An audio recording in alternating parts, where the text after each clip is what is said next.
This is your girl, Sada Star, coming to you with another episode of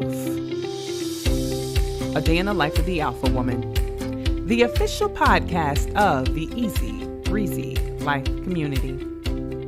Before I jump into today's topic, if this is your first time joining us, the Easy Breezy Life is a community of strong-willed women who understand that it can be so challenging to manage faith, family, life, and pursue our goals. Well, here at the Easy Breezy Life, you're going to find a community of like-minded women who are just as fierce, focused, and fired up as you are. It's also important that I let you know that everything we share on this platform is for education and entertainment purposes only. Because we believe that the Easy Breezy Life is a group project, we want you to seek out professional help in every way, shape, or form that you might need it. We are going to take a brief break, and we'll be back with this week's episode. Have you ever thought about starting your own podcast? When I was trying to get this podcast off the ground, I had a lot of questions. How do I record an episode? How do I get my show into all the apps people like to listen to? How do I make money for my podcast? The answer to every one of these questions is really simple. Anchor. Anchor is a one-stop shop for recording, hosting, and distributing your podcast. Best of all, it's 100% free and ridiculously easy to use. And now, Anchor can match you with great sponsors who want to advertise on your podcast. That means you can get paid to podcast right away. In fact, that's what I'm doing right now by reading this ad.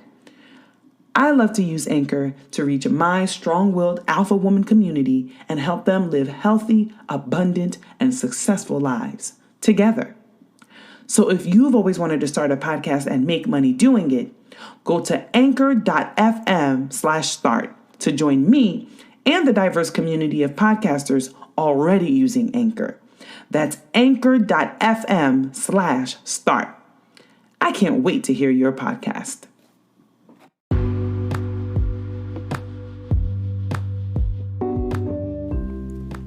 Hello. This is your girl, Sada Star. Welcome to another week here at the Easy Breezy Life. Today, I want to talk to you about the beautiful, in charge, and wealthy online virtual seminar that I am participating with over 15 other experts in the area of beauty, being bossed up, and building wealth. One of the things that I'll be talking about on this journey is redefining wealth for ourselves. You know, I've recently been rereading the book of Ecclesiastes, which if you have purchased the Easy Breezy Prayer Journal and Planner, you know that I anchor that planner in the scripture that talks about that there is a time and season for all things. And so for me, I am looking forward to sharing about my journey on a new happy.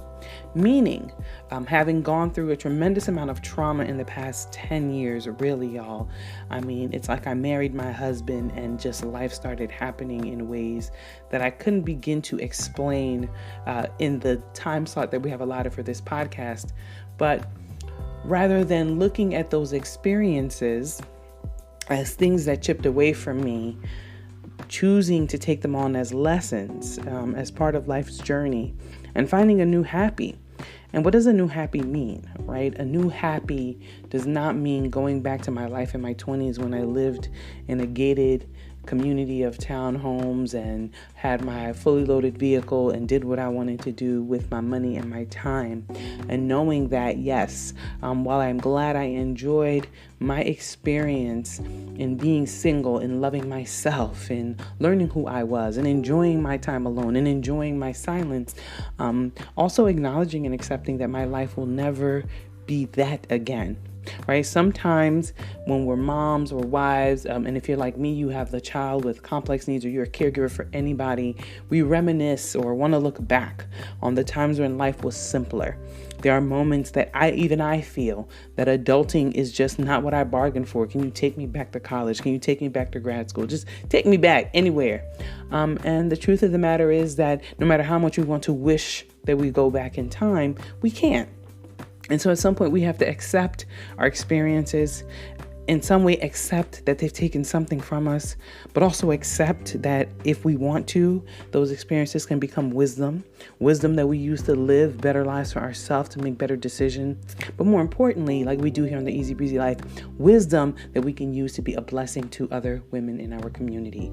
And it's something that I try to role model and I encourage our contributors to do, and to say, if you hide behind your experiences and pain, no one gets to learn and grow from them. And while it certainly takes a certain amount of self-esteem and vulnerability to come out the way that I do, I don't expect everybody to do what I do. It does give you a sense of power over that experience, as opposed to allowing that experience to overpower you. And so I want to encourage you to join myself and Becky Zeppelis, as well as 15 other experts online. I'm going to put the link to register in our episode notes. I've had an opportunity to look into the amazing panel of men and women who will be speaking at this virtual summit. And for me, what I love about being a speaker is that every time I go out, I get to learn from everybody who is a speaker at that environment.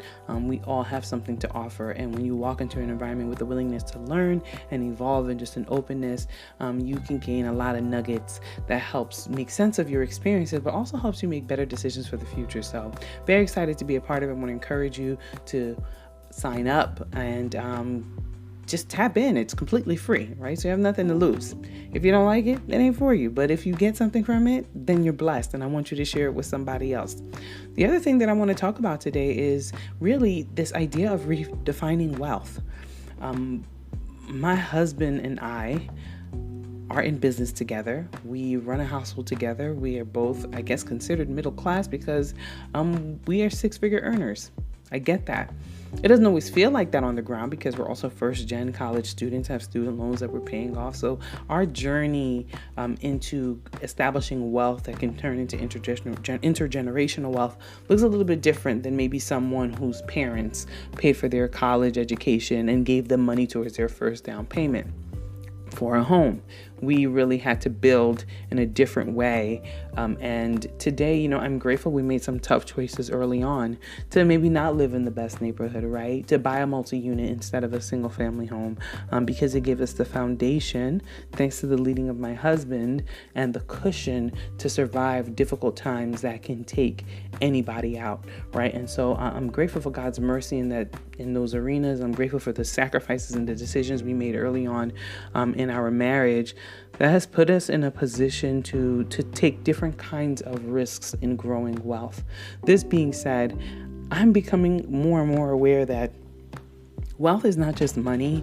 When God talks about the abundant life, when Jesus talks about the abundant life, it really is your entire wellness wheel, which is why we really base the Easy Breezy Life on the wellness wheel that talks about social, emotional, relational, mental, occupational, environmental wellness, amongst other things.